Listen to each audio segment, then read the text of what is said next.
DJ Pro MIDI device settings tutorial. I'm DJ Spiegel Spin, and we're going to talk about it.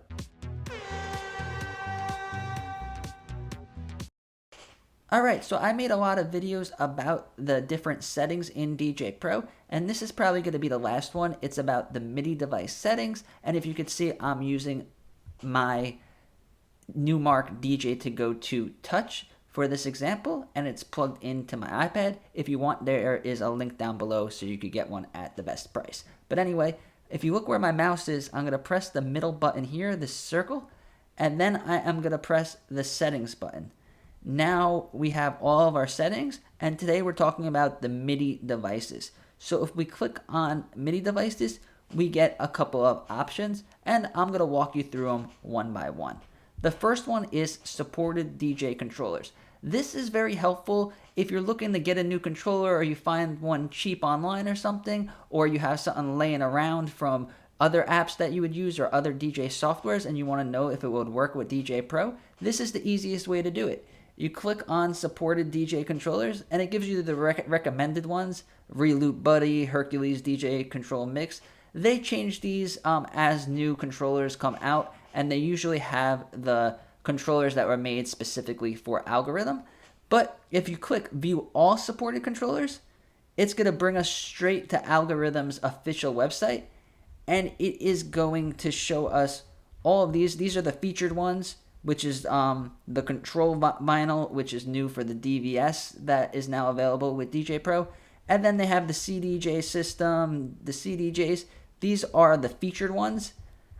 Again, these are the ones that were created specifically for DJ Pro or just work really well with DJ Pro.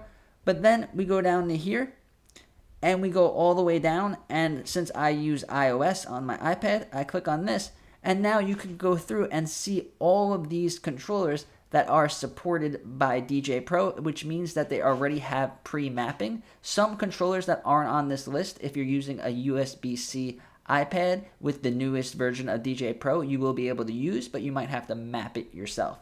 But if you look over here, they have all kinds of controllers that they don't even make anymore that are supported, which are pretty cool, because like M Audio X Session Pro, it brings you to Amazon where you can buy it, and it's just like a random controller. So any type of controller, if you see one lying around at a garage sale, or if you see one online that looks cool and looks retro and old, this is how you could see if it's supported. It's very helpful, and I always check it before I purchase a new controller. So that is how you use this setting.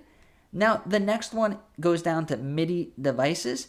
This is how you map the controller. Now, I made a lot of videos on how to map controllers, so you guys can watch that. I'm not going to get that much into it, but you could click here, and now any of the knobs you press, it'll bring you straight to where you could change what it does. So the action is line 1 volume, but you could change it to deck 1, you could change it to whatever you want, and you could get really creative. And especially if you get an old controller, or one of your controllers has a broken button or a broken fader, you could easily map around this so you could still use the controller. Or like with this controller, there is no effects button, there is no filter button, so I mapped it into some of the unused buttons on the controller. And then up here, the last thing that I want to go over is you could save these MIDI configurations. So if you want to, like I have this one for hip hop, so I will use this setting, this mapping setting when I'm doing hip hop, and you guys can have different settings for the controller with different mappings for different styles of DJing. Maybe one for weddings, and then maybe one for EDM, one for different stuff, and it all is saved here forever. And it's really good to have different mappings for controllers, especially small ones like this with limited buttons and limited knobs. So now we are going to go down over here. This one is important: Bluetooth MIDI devices. A lot of the new controllers, like the new Hercules controller and a lot of controllers now, everything's going to Bluetooth. So instead of plugging in the controller with a wire into your iPad, you can now have it wireless without having a wire plugged in over Bluetooth, and there's zero latency, unlike with Bluetooth speakers, because it's the data or whatever it's called to control MIDI configuration uses a lot less data or whatever to communicate with the iPad. So kind of like a PlayStation and Xbox controller, there's no latency with those. So that's what it's doing. So with the Bluetooth controllers, there's zero latency and you don't need a wire to plug it in, except it makes it more complicated when you're using headphones and stuff like that. That's why I don't recommend it. But I remember when I first wanted to get a DJ controller, I think it was the Newmark or the Pioneer DDJ 200, which is a Bluetooth controller. I went to the music store and I was testing it out and I wanted to test it out with my iPad and I couldn't find the Bluetooth because I went to my regular iPad settings to the Bluetooth and tried to connect it like if it was Bluetooth headphones or something. And I'm like, oh, it's not popping up. And even the guy working there couldn't figure it out either. So I ended up not buying it. But if you have a Bluetooth MIDI controller, you have to connect it to the Bluetooth with this setting. So you go to Bluetooth, and then now if there's a controller nearby, it'll pick it up and then you could connect that way. So don't try to use your regular iPad Bluetooth connections because it won't work that way. Now, the next one is a setting that I always keep on, and it is Crossfader cutting mode. So right now it's off. So if you see me move the Crossfader, it is moving in real time. You could do it slowly, you could do it fast.